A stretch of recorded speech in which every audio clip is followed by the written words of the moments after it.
Bismillahirrahmanirrahim. Assalamualaikum warahmatullahi wabarakatuh. Okey, pada hari ini saya akan bentangkan reka bentuk bekalan data dalam talian bagi aset dan inventory dengan menggunakan QR code.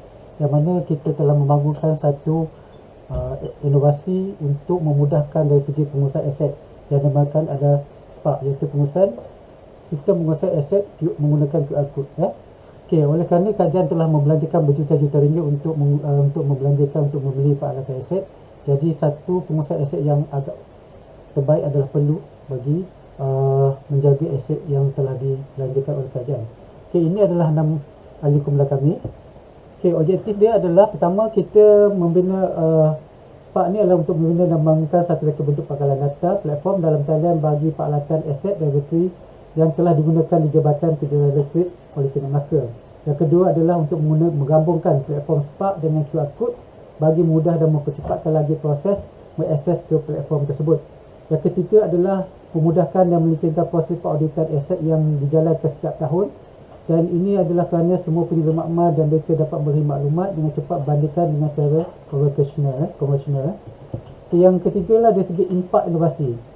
Hasil daripada inovasi yang telah dijalankan, impak ini adalah pertama dapat menjadikan platform ini sebagai medium kedua bagi pengusaha aset di Jabatan Kejuruteraan Elektrik khususnya dan Politeknik Melaka AMNIA, kerana ini dapat diakses oleh semua warga berbanding sistem aset SPARK yang mana menggunakan komputer. Keduanya adalah untuk memudahkan mempercepatkan diakses oleh pengguna dengan hanya menggunakan telefon bimbit. Yang ketiga adalah untuk memenuhi objektif dasar pengurusan aset kajian, iaitu pengurusan aset dilaksanakan secara sistematik, berintegriti, holistik dan lestari untuk mencapai faedah yang optimum.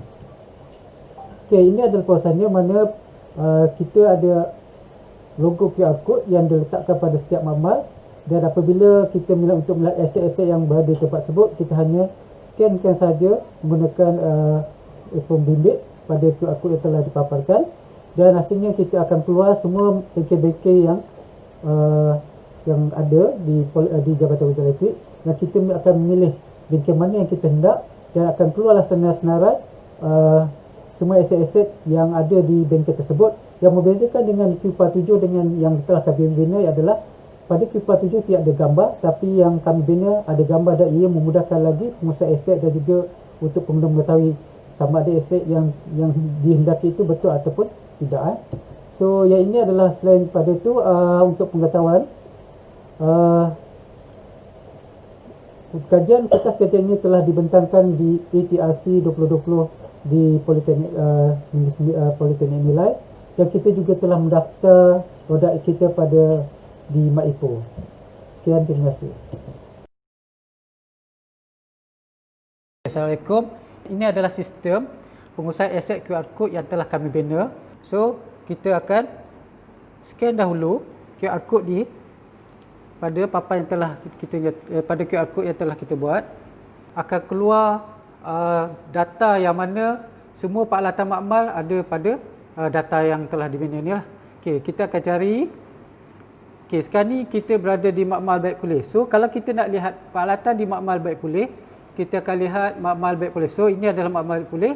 So, kita tekan dan kita view.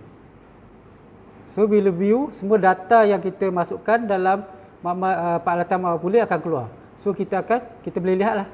Kita slash je. Pernah membayangkan kami telah masukkan sekali gambar dalam Q47 ini. Ini beza dengan Q47 yang ada pada masa ini, yang berbeza dengan apa yang telah kami bina. Ini adalah penambahbaikan ni.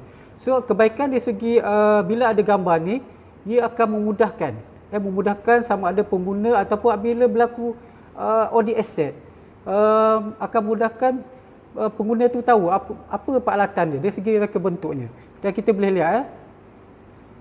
So, selain pada itu, ia juga berguna kepada pelajar. Apabila mereka buat amali, mereka tidak kenal peralatan yang perlu mereka gunakan untuk amali, dengan melihat pada data ini, mereka akan dapatlah. So, ini adalah kebaikan dia. Dan kalau kita lihat perbezaan dengan Q47 yang ada, dia tidak digambar. So, dia hanya ada keterangan aset dan juga nombor siri. Jadi dengan adanya sistem ini, kami mengharapkan ia akan menambahbaikan lagi sistem aset kerajaan di mana-mana sahaja.